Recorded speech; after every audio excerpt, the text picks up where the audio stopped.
नमस्कार मित्रों, आप देखना शुरू कर चुके हैं News2X डिजिटल का यूट्यूब प्लेटफॉर्म। मैं हूं आपका दोस्त और होस्ट सुजीत कुमार। अगर आपको यह कंटेंट पसंद आ जाए तो कृपया इसे लाइक, शेयर और चैनल को सब्सक्राइब करना ना भूलें। आज साहिबगंज के भाजपा जिला कार्यालय में मनीष कश्यप पहुंचे। उन्होंने अपने संबोधन में पत्रकारों को बताया कि इस बार भाजपा झारखंड में पूर्ण बहुमत प्राप्त कर बांग्लादेशी घुसपैठियों को बाहर निकालने का काम करेगी और आदिवासियों को उसकी हक और जमीन को वापस दिलाएगी। मौके पर उन्होंने पत्रकारों के सवालों का जवाब दिया। आइए देखते हैं यह रिपोर्ट। को पता है किस प्रकार से बांग्लादेशी घुसपैठ हो रहा है यहाँ पे, और आदिवासी लैंड पे जो है अवैध तरीके से कब्जा हो रहा है। अनेकों विधानसभा में 100 से ज्यादा अवैध तरीके से मस्जिदें बनी हुई है। यहाँ पे आप देख सकते हैं राजमहल में अनेकों बूथ पे जो है 200, 300, 400 बांग्लादेशियों का वोटर लिस्ट में नाम जुड़ गया है। झारखंड को बर्बाद करना चाहता है और झारखंड के लोगों को झारखंड से भगा के झारखंड को जो है बांग्लादेश बनाना चाहता है। हमारी सरकार आएगी, सारे बांग्लादेशी 2 पांव से आए हैं, हम लोग 1 पांव से जो है उन लोगों को बांग्लादेश भेजेंगे। और उन लोगों ने जितना अवैध तरीके से जमीनों पे कब्जा किया है, दुकान खोला है, मकान बनाया है, वो सारा संपत्ति जो है हम यहाँ पे आदिवासी भाइयों में, दलित भाइयों में, महादलित भाइयों में, पिछड़ा समाज के लोगों में बांट देंगे, सारा का सारा। 2019 से 2024 के बीच में इन लोगों ने वादा किया था कि ग्रेजुएट स्टूडेंट को 5,000 रुपया देंगे, लेकिन किसी भी ग्रेजुएट स्टूडेंट को 5,000 रुपया नहीं मिला। साथ ही साथ पोस्ट ग्रेजुएट को जो है वो 7,000 देंगे, किसी को नहीं मिला। चूल्हा चौकी योजना के लिए इन लोगों ने बोला था कि 2,000 रुपया हर एक महिलाओं को जो है प्रति महीना देंगे, नहीं दिया। 5 साल ये लोग सिर्फ और सिर्फ लूटने में व्यस्त रहे और चुनाव से 2 महीना पहले जो है एक योजना लेके आते हैं, उस पर भी जो है इलेक्शन कमीशन रोक लगा देता है। हमारा घोषणा पत्र संकल्प पत्र होता है, हम जो बोलते हैं उसे पूरा करते हैं और जो हमारे दिल के अंदर तमन्ना रहता है उसे तो हम लोग 100% पूरा करते हैं। धारा 370 हमने हटाया, राम मंदिर हमने बनवाया, हमने दुनिया का सबसे बड़ा एक्सप्रेसवे बनवाया, हमने दुनिया का सबसे सस्ता जो है सेमी हाई स्पीड ट्रेन बनवाया। दुनिया में उसकी कीमत 300 करोड़ रुपया है। हम वंदे भारत यानी T18 ट्रेन को जो है सिर्फ 92 करोड़ रुपया में बनाए हैं। साथ ही साथ झारखंड के लिए हमने एक्सप्रेसवे का सौगात दिया जो रांची होते हुए कोलकाता तक जाएगा, बनारस। उसके अलावा हमने 4 लेन बनवाया। जब 2014 से 19 तक हमारी सरकार थी तो 30,000 गांवों में सिर्फ 4 घंटे लाइट आता था, एवरेज 4 घंटे। 2014 से पहले 2014 से 19 के बीच में हमने 38,000 नए गांवों में लाइट पहुंचाया और साथ ही साथ जो 4,000 एवरेज गांवों में इलेक्ट्रिसिटी का समय था उसे बढ़ा के हमने 21.5 घंटा कर दिया। लेकिन 2019 से लेकर 24 के बीच में हेमंत सोरेन सरकार ने उस इलेक्ट्रिसिटी का एवरेज ड्यूरेशन घटा के 11.5 घंटा कर दिया, यानी अभी झारखंड में खूब लाइट कटता है। अडानी पावर प्लांट गोड्डा में खुला, 27 बार अडानी पावर प्लांट से जो है लेटर जाता है हेमंत सोरेन को, 27 बार। वो आप लोगों के सामने है कि आप हमसे इलेक्ट्रिसिटी खरीदिए, इलेक्ट्रिसिटी नहीं खरीदते हैं और झारखंड के लोगों को अंधेरा में डाल देते हैं। सबसे ज्यादा कोयला झारखंड में है और सबसे ज्यादा आज बिजली की समस्याएं जो है वो झारखंड में है। उप राजधानी बनाने की बात हुई थी, 3 उप राजधानी बनाने की बात हुई थी, 3 में से एक भी उप राजधानी नहीं बना।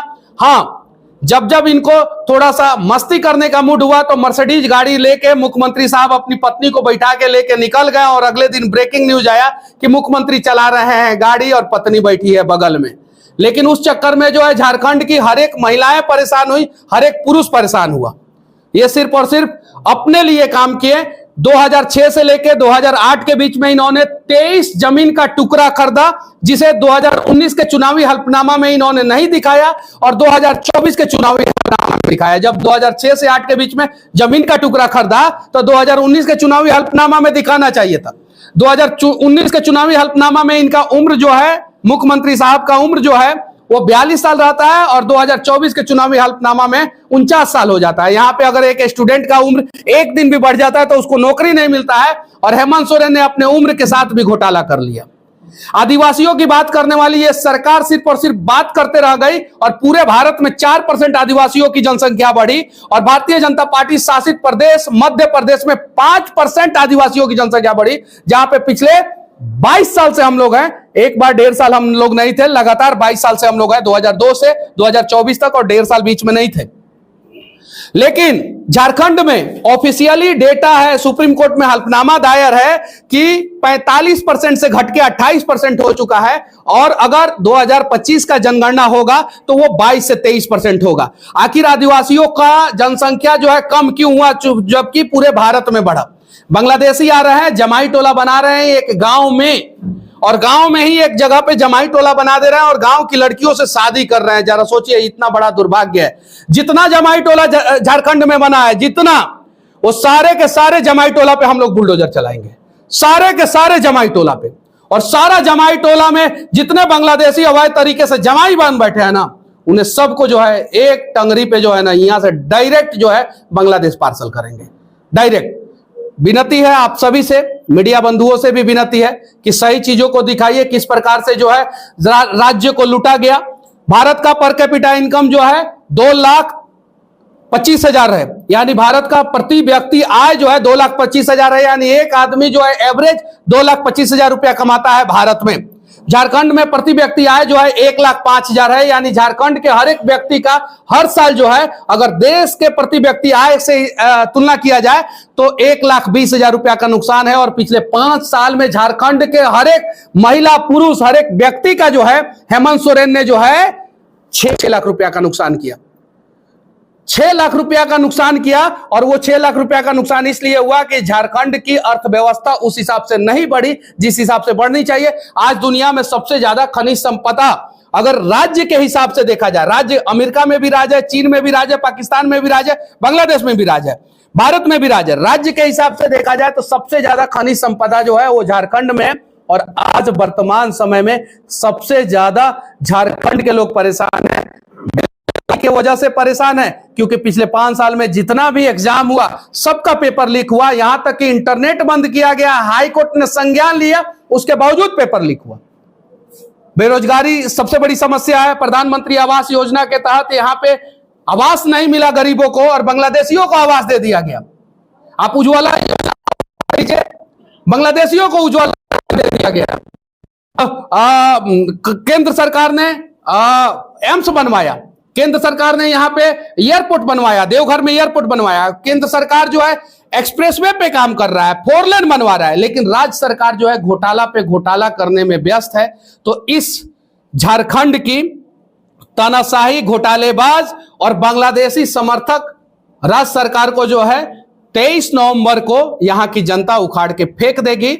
और बांग्लादेश से आए जितने भी लोग हैं, जितने भी बांग्लादेश से आए हुए लोग हैं, उन सभी को जो है 23 नवंबर के बाद से हम लोग बांग्लादेश डिप्यूट करना शुरू करेंगे। जैसे यहां पे नया सवेरा होगा, जैसे यहां पे कमल खिलेगा, सारे बांग्लादेशी जो है फिर से बांग्लादेश भागना शुरू कर देंगे। जय हिंद।